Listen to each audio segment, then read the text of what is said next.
I would like to describe a field in which little has been done, but in which an enormous amount can be done. This field is not quite the same as the others in that it will tell us little of fundamental physics, but it will tell us much about the strange phenomena that occur just below our perception.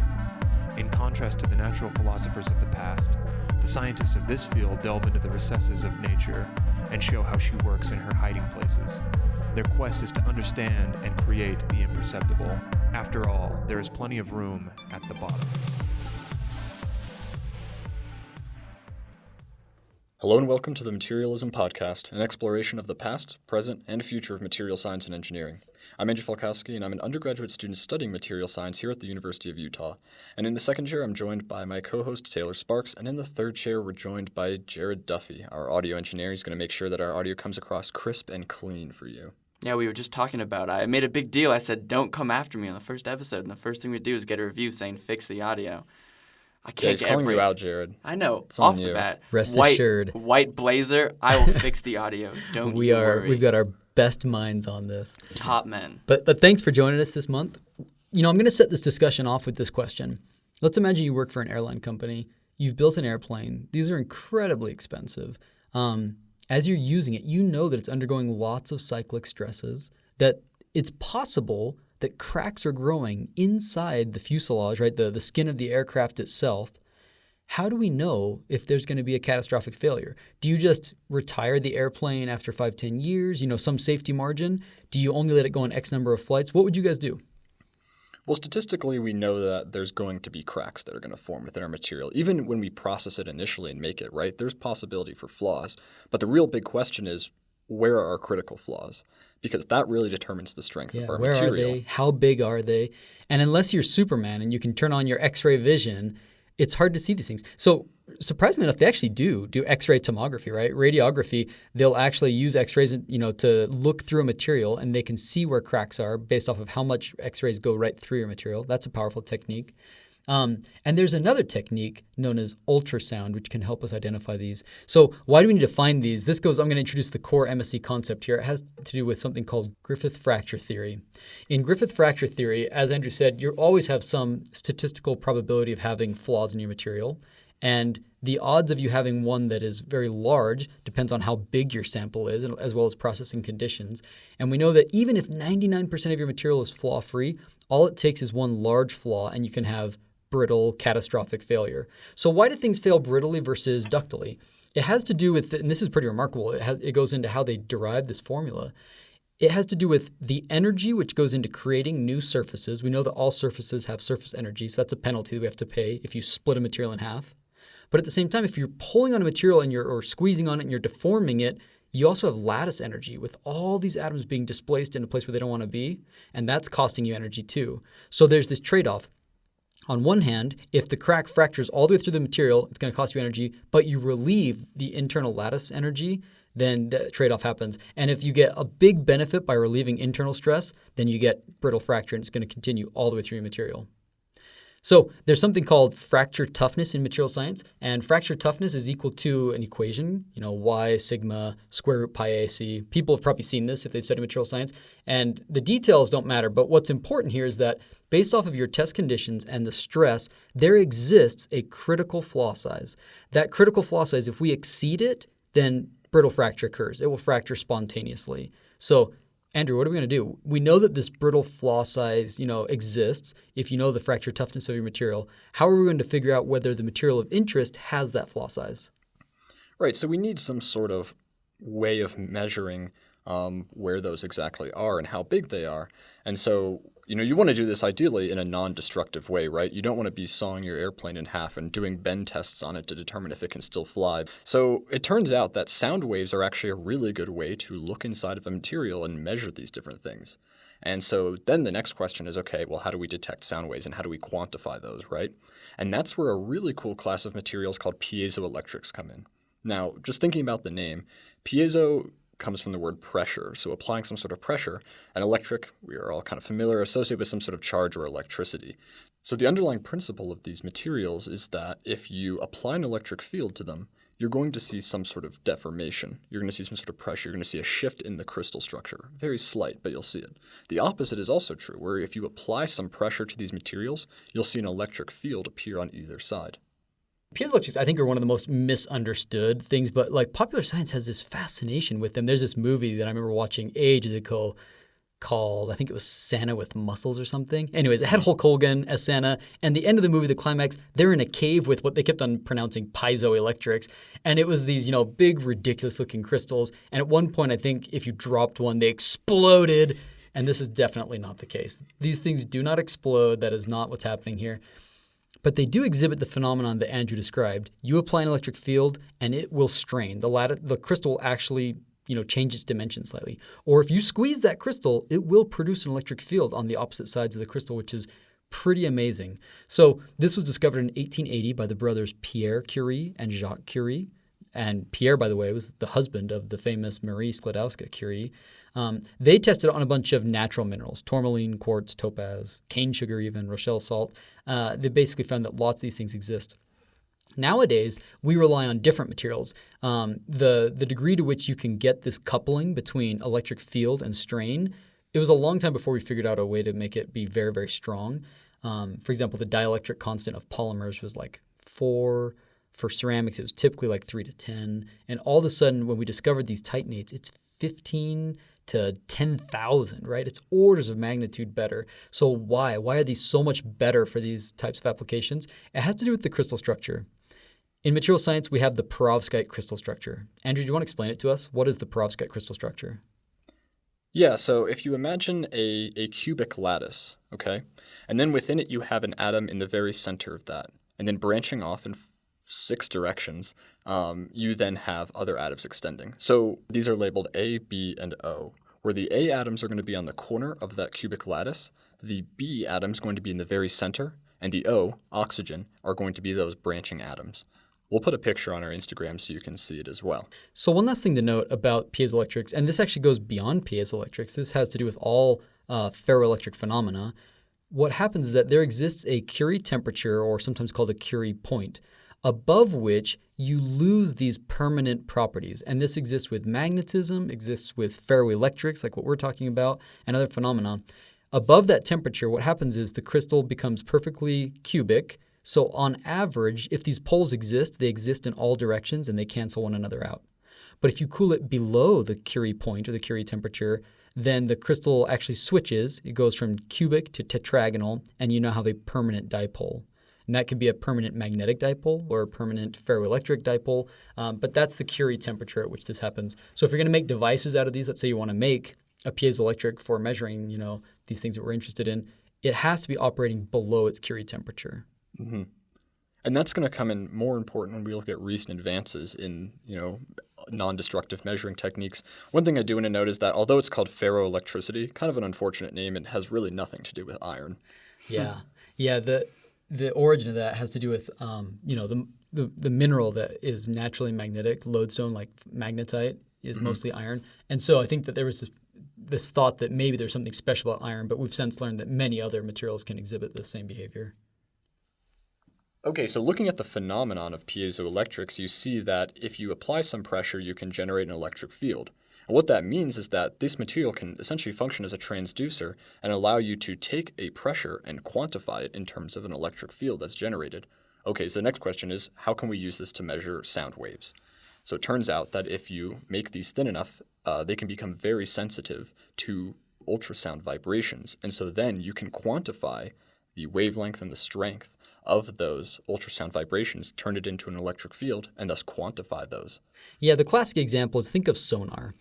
Sonar would not be possible if not for piezoelectrics. You take a little tiny crystal, you, with an electric field, cause it to vibrate, and that produces pressure waves, which go into the water, and then these waves go down, down, down, and they're going to hit the ocean floor, and then they're going to reflect and bounce back. And as they come back, that pressure wave hits the crystal, you turn it back into an electric signal, and you've measured the depth of the ocean floor.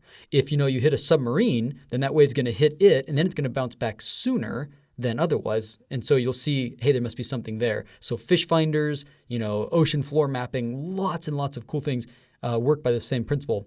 Actually, and my wife's about 2 weeks out from having our 4th baby, and so sonar, we're using something like we're using ultrasound measurements all the time to measure things about the baby. They can measure the size of the heart, the size of the limbs. Nowadays they have 3D sonar and you can see like their little tiny goblin faces because they look weird inside the womb when you look at them through sonar. It's pretty wild.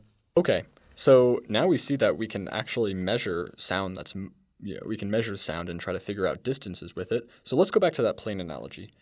We are suspecting that there might be a flaw, or at least we're worried that there might be a flaw in the plane. So how can we use this then? Well, by sending sound waves through our materials and getting signal back, we can determine the locations of flaws. We can measure the thickness of different materials and the distance of where those flaws are. We can also measure elastic and viscoelastic properties. And additionally, we can measure the speed of sound and other important related things through materials. So through the help of piezoelectric materials, we've actually discovered a new way of characterizing materials in a non-destructive way. We don't have to break them or do any other destructive testing. And we just used it this week in my lab. My graduate student, Jake, we had a piston and we needed to load it up to what we weren't sure if it was going to be too high of a load. We didn't want it to deform, but we didn't know how thick the piston wall was. And we're sitting there scratching our heads, trying to find drawings, trying to figure out how thick this was. And then he reminded me, he's like, dude, we have the ultrasound measurement system. Let's just measure how thick it is. Duh. Like, it turned out to be a great tool. And we knew right away that it was, quarter or an eighth inch or whatever it was. Pretty slick tool though. So as I've been going with my wife to the doctor and they take, these ultrasound measurements of the baby, the first thing they do is they squirt this gel on your belly. And I remember like the first time that we had a baby, it was like this cold gel and Jody was not having it. But nowadays, it's nice and warm. They smear it on there. They take out the little, TV remote-looking wand, and they raster it over my wife's belly. And if that gel's not there, then you don't see the picture of the baby. So the reason that the gel has to be there is it's a coupling agent, right? So the ultrasonic vibrations that the piezoelectric is producing, they don't transmit well through the air, right? And so instead, you have to have some sort of medium to transmit those waves.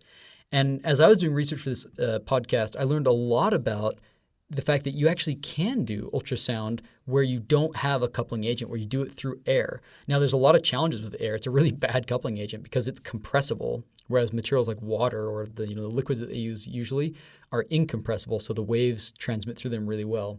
So if you're going to do it with air, you've got some serious challenges to overcome. First off, the speed of the sound in air, the speed of these waves is 342 meters per second, which sounds fast until you compare it to other materials. Water is 1,500, so 5 times faster.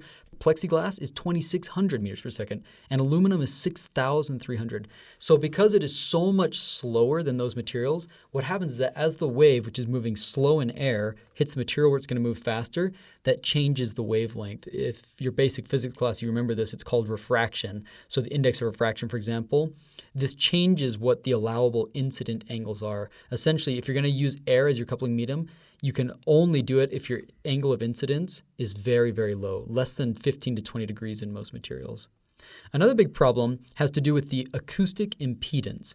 The acoustic impedance, that's what's known as the resistance to acoustic flow resulting from acoustic pressure in a system. So that's sort of a weird thing. Think of it like resistance, like electrical resistance, but now it's for impinging, atoms using waves. The acoustic impedance of something like quartz is maybe 15 M-rail, mega rails. I had to look up what on earth this unit was, right?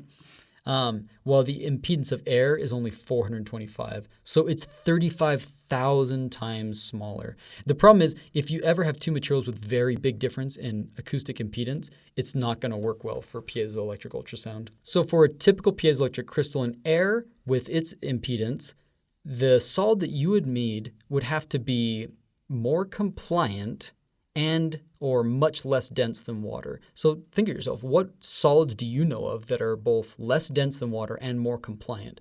Not many are coming to mind. Now, there have been some attempts to engineer some specific materials to make this work. One thing you could do is add porosity, right? As you add porosity, it's going to reduce your density and make it more compliant. The problem is you can't have your pores be too big because if they're roughly the size of the sound wave, then you get diffraction, as we learned about a few months ago on our podcast on diffraction. So they have to be very small. And so some materials technically should work, things like silica aerogels, and people have tried these, but they are very delicate, and so it's not an ideal solution. So in the absence of a good coupling agent, people have realized that there's other ways to go about this. There's something called a capacitive film transducer. These are pretty interesting. You basically take your back plate and you design it so that it has air gaps, right? So make like a bunch of V grooves. And then sitting on top of those V grooves where there's air gaps in the bottom in those V areas, you put a plastic membrane with a little metal layer on it. So it's a capacitor.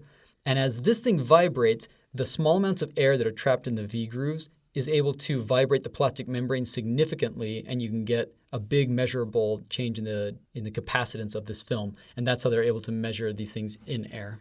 So I think one of the big questions is why you'd want to use air as a coupling agent in the first place, right?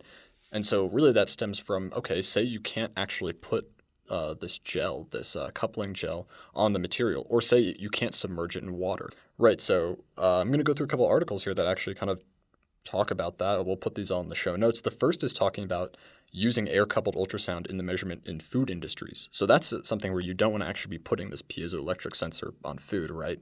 And so what they've been using it for is essentially to evaluate agglomeration in milk-based products, so make sure there aren't any sort of issues or nasty things going on in there. They'll also use it to detect issues in packaging. So microwavable foods, you want to make sure that your packaging is going to be intact so no foreign bodies get into that. But you also want to make sure that the stuff that's in there is mixed up properly, right? If you just have like an agglomeration of starch or some other powder that wasn't mixed properly, right? No one's going to want to eat that. And so by using ultrasound, they're able to detect these and assess the quality of the food they're putting out. That's so cool. I've never even thought about that. Okay, but as Taylor got into it, measuring ultrasound in air and not having actual contact with the material is a challenge. So we'd like to have a better way of measuring this, or a way of avoiding some of the problems with air as a coupling agent. And so one of the developments that has come around rather recently is laser ultrasound. So piezoelectrics have a limited temperature range, right? They have to be below their Curie temperature. So this means that, if you're trying to test something that is at an elevated temperature above its Curie temperature. Yeah, I didn't think about that. Piezoelectrics aren't going to work. You're not going to be able to use those in order to make accurate measurements, right? There are also couplant liquids that can't be used above 500 degrees Celsius. So that's right. All right, you can't submerge it. So in some cases, air is the only option. So you're just out of luck or what?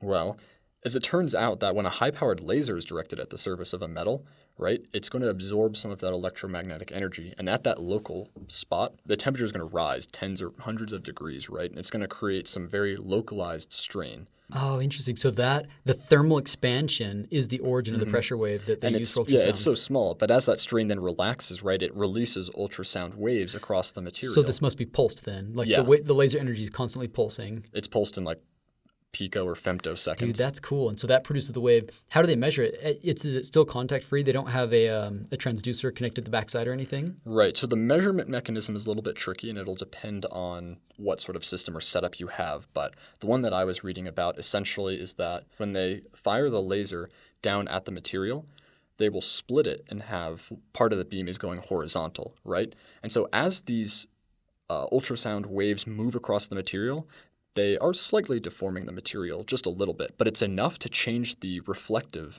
nature of the material such that when the laser comes back up, it's going to reflect the change in strain, right? It's going to have some inconsistencies in it. Yeah, and so phase. When those two lasers meet back together, they'll interfere with one another, and you'll be able to measure the interference and thus be able to pick up signals from the material. That is so cool. So you get genuinely contact-free ultrasound that can deliver the same information as if it had been coupled. That is super cool. Right, and where this really becomes beneficial is that the transducer for a piezoelectric has to be a certain size, or at least it has a size dimension to it. With a laser, the spot size can be tiny. You can get really tiny. So you can see really localized. small areas. You could really map the flaws in your material pretty accurately using this laser interferometry. Or if there's a part that's internal or somewhere that flaws are especially critical that can't be reached with a piezoelectric, this can be really useful for that. On top of that, you typically will get higher spatial resolution just because of the resolution of light as opposed to sound waves and the ability to focus it on a specific spot. Additionally, because light can move much faster and you can pulse a laser so fast, you can kind of raster over your image and detect differences across a material much quicker. So I imagine that there's probably still some limitations, right? Anytime that you're blasting this thing with so much energy, maybe you're going to volatilize your sample or locally melt it, or maybe you have issues to think about with reflection versus absorption. But that's a pretty cool technique overall. Yeah, and so the areas where this really excel are inspection in hostile environments, products with sensitive surfaces, very small specimens, or specimens with really complex geometry. Okay, so going from that, we get this article where they're actually using this to improve the processing and development of additive manufactured components. So there's been a really big push within additive manufacturing that they can get these 3D printed materials to be actually used as parts, not just being mock parts or prototypes, but being used in the field. And a lot of the big problem stems from defects during the printing process. So what this article shows is that by using laser ultrasound, they can keep the detector and the signal generator separate from the material. And so as each layer is deposited, that's cool. They can measure for flaws or see inconsistencies. If there was, voids or something. Mm-hmm. And this article doesn't do it. It was from about 2 years ago, so I'm sure maybe someone has done this. They theorized that you could tie the signals that it's receiving after it measures each layer back to the printer itself. And so if a flaw is detected, it can go and make some sort of correction before it continues depositing layers. Okay, we're going to take a quick break and hear from our sponsor. And when we come back, we're going to interview my good friend Jeff Bates, who's been working on developing new materials for enabling ultrasound technology.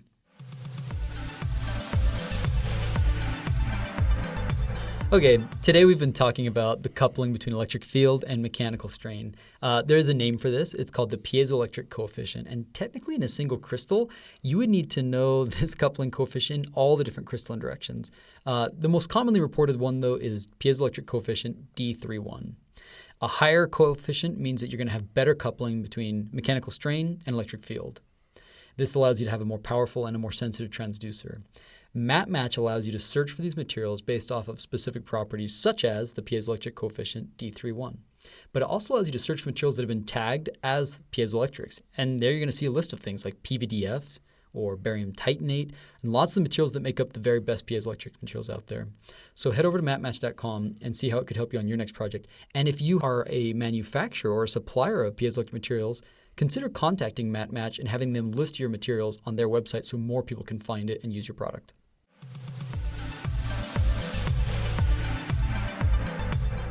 All right, we are back from the break, and unfortunately, Dr. Sparks could not be joining us because his wife is having a baby, so hopefully all that goes smoothly. But I'm here with Dr. Jeff Bates. Do you want to introduce yourself?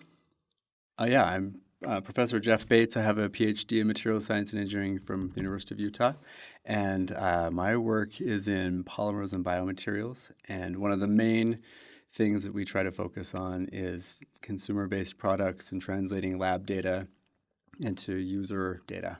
Mm-hmm. So from my understanding, you've been involved in some research with hydrogels and using them as a coupling medium for ultrasound technology. But before you get into what hydrogels are, do you want to start with how you even got into this project? All right. There was a lady who graduated from the University of Utah in the PA program a number of years ago, mm-hmm. and she'd been working on ultrasounds, and she's an ultrasound technologist, or she does a lot of radiology. And she's out in North Carolina. And so she just called and she said that she was interested in trying to find a way to make the ultrasound images more clear. And so one of the things that she indicated in that conversation is that the clarity of the images is a function of well, she didn't say the acoustic impedance of the material, but that's what we later discovered. So like just how well the sound waves would travel through the material. Mm-hmm. And so she asked us if we would develop something, and she had an idea in mind. And her goal was really she wanted something that had the clarity that she needed, but also that wasn't super messy to clean up. And so, I mean, everybody knows like ultrasound gel, you put it on, it's all gloopy and gross and gets everywhere. And of course, you don't get it all cleaned off all the time. And so she just wanted to remove some of that discomfort that comes from ultrasounds, because she had said that some of the patients were even requesting not doing ultrasounds if they could avoid it because they didn't like the mess. But anyway, since I have a lot of research in hydrogels, we went ahead and decided to do a hydrogel approach for this. So the acoustic impedance of water is very similar to the acoustic impedance of the body. And so the reason why you can't just shoot an ultrasound into the body through air is because you're not going to get that same movement of sound. Hydrogels are hydrophilic polymers. And so what that means is you have, like when you make them, you mix a liquid together and then you cure them. And so what happens with these is that since they're all hydrophilic, they're all water soluble. And so that makes these really nice gels. But if you just put them by themselves into a liquid into water, then they're just going to go into solution and you'll lose all of them. So what we do is we cross-link them. So we use a certain kind of bonding. So at the end of each, so the cross-linker is a chain, a molecular chain that has two groups, so one at either end, that will bond to these water-soluble components. So this creates the hydrogel material, which happens to be, because it has these water-soluble properties, it's a really good material for monitoring stuff that happens in the environment and for being responsive to things that are happening. So they'll have a pH response. You can use them for sensors and drug delivery and all sorts of things. So we thought, well, since we have this squishy type of material, then let's go ahead and see if we can use the squishiness of the material to transmit the ultrasound waves. And also because it's a hydrogel and you can control how much water is taken into the material by the degree of cross-linking, we thought, well, we might probably already have right off the bat an acoustic impedance that would be similar to ultrasound gel to begin with. So that's why we chose the hydrogel. Gotcha. And so just to make sure that we're all on the same page, the hydrogel is essentially the polymer that you're using creates somewhat of like a matrix that can contain the water. Yes. Right? Awesome.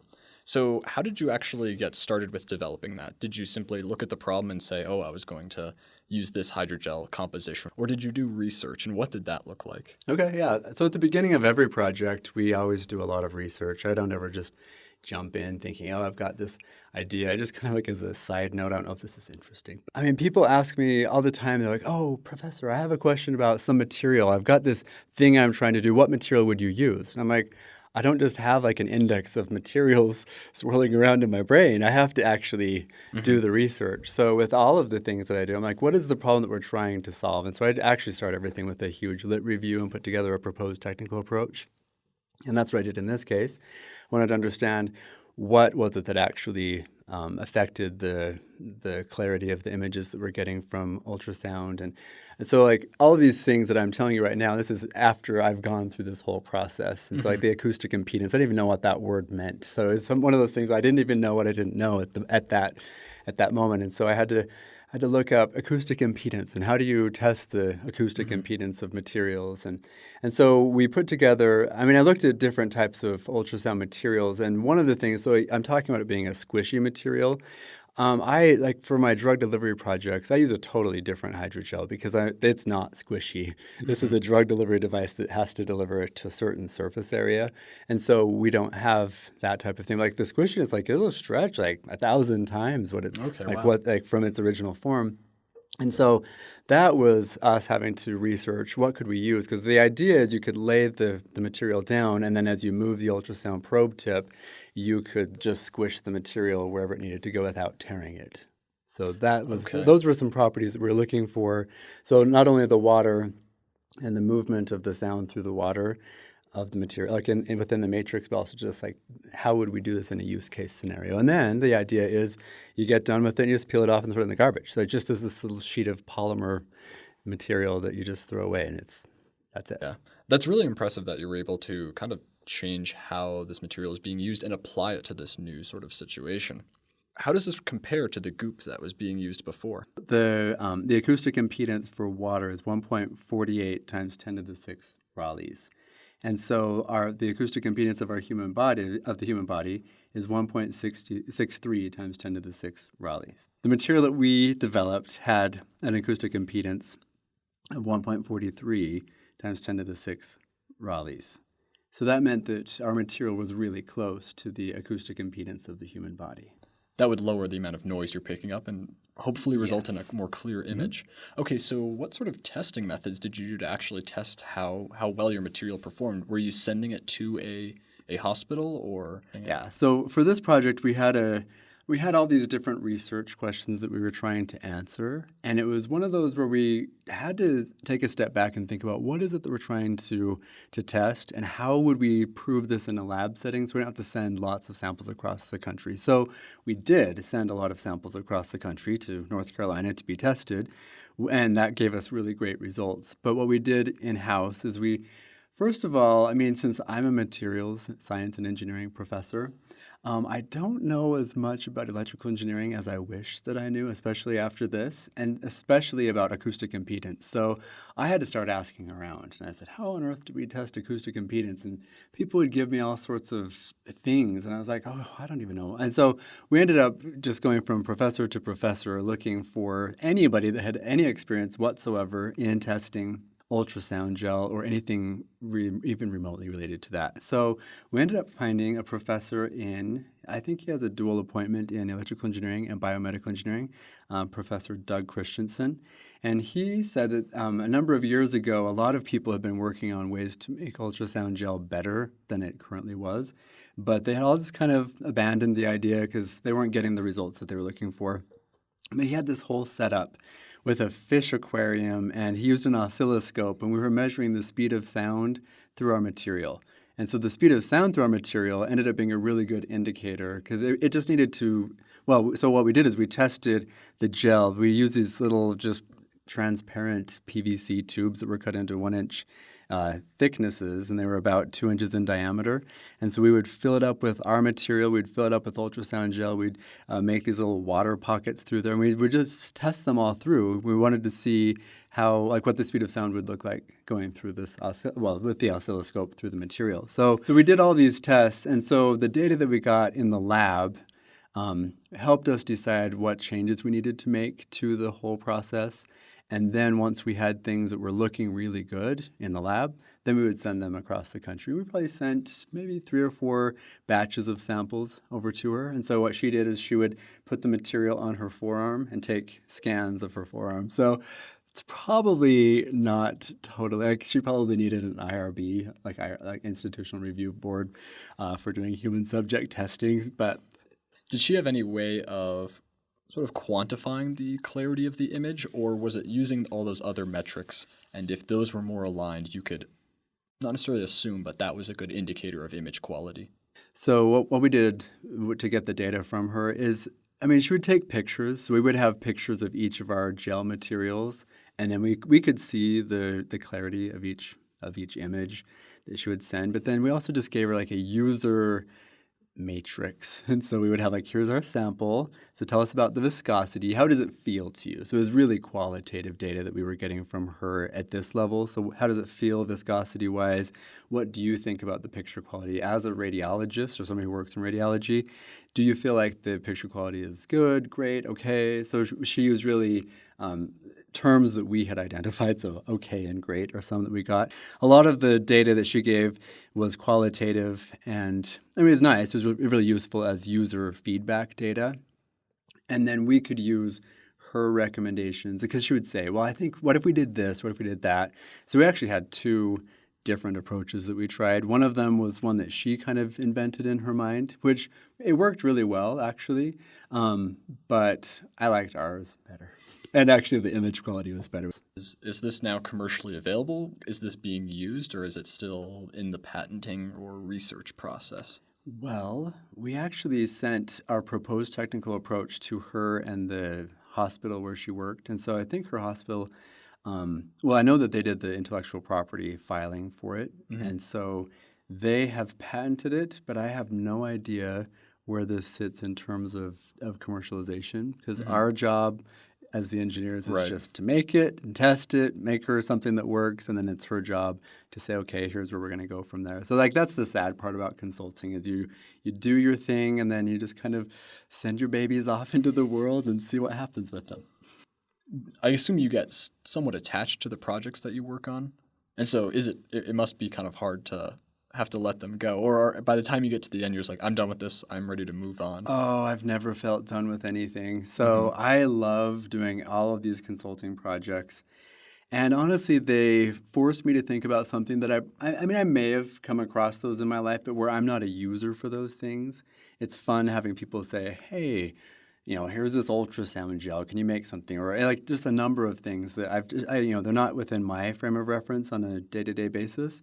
And so I get really excited about them because we do so much of our literature review up front to just understanding what is the problem and how can we create the best solution for that problem. So yes, I would say that I feel like they're like they're all my children, And so like I want to keep them and make sure that they're as successful as possible. But at the same time, I have to acknowledge that I'm not always the best person to commercialize the products that I've been working on. And I need to leave that to those people that are the best at it. I do like to stay in contact with people. And some of them have actually just kept us on staff essentially, just to make sure that they get through manufacturing, they get through different iterations of their products, and I love doing that. It is still kind of bittersweet when you're like, oh, I did that thing, and then it's like, well, I have to take a step back and only work like 2 hours a month on that project because they just have a couple of questions. Like, oh, there are my answers at the end. So I do miss the day-to-day work with those products, but it is fun to watch the whole thing just kind of play out and be so immersed in it. Have you found that your work on one project has influenced your perspectives in your work on another? That's an interesting question because I sign NDAs with all of the companies that I consult for and non-compete clauses. And so sometimes I think, oh, I know the perfect way to solve this problem. And so I'll have to go ask one of the companies that I've consulted for, hey, we have this other thing that we're looking at. Is it okay if I propose this approach?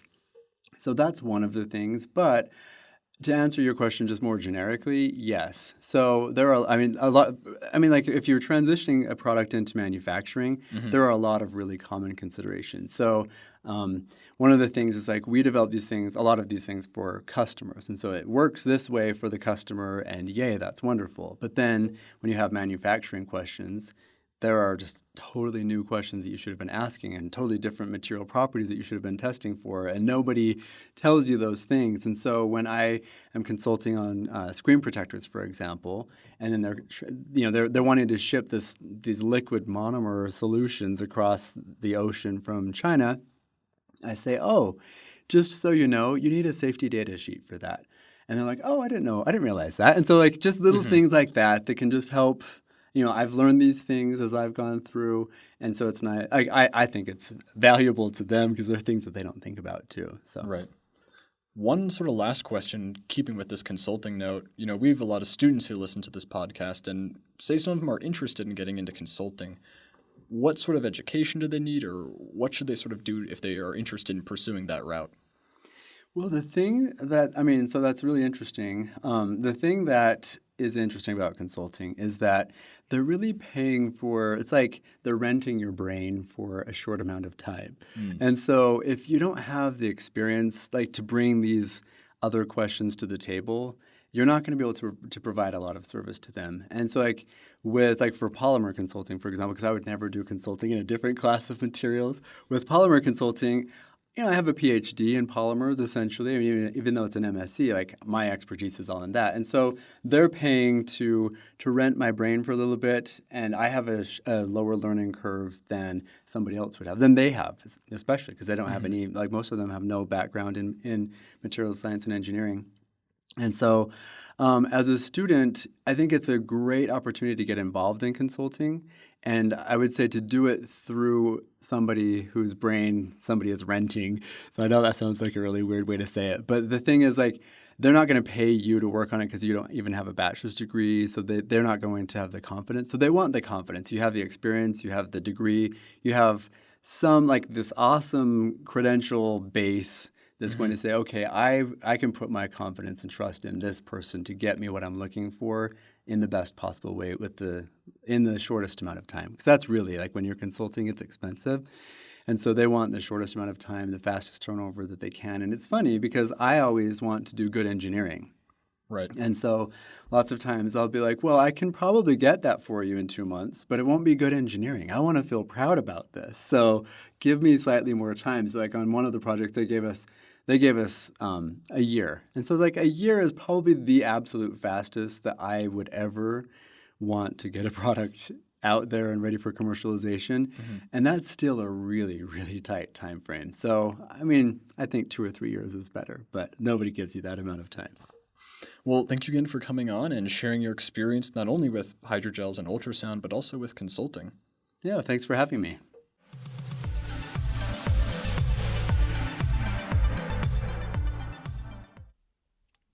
All right, everyone, thanks for listening to this episode. If you have any questions or feedback, please send us emails at materialism.podcast@gmail.com.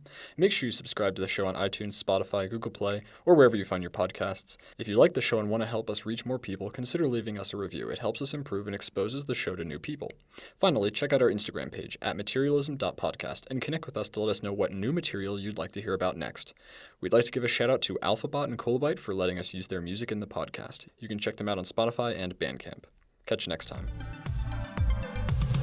The inventors of fire, electricity, magnetism, iron, lead, glass, silk, cotton, the makers of tools, the captors of lightning, the architect, the engineer, the musician, are all beneficiaries of the materials of this world and are bound only by their imaginations in manipulating those materials.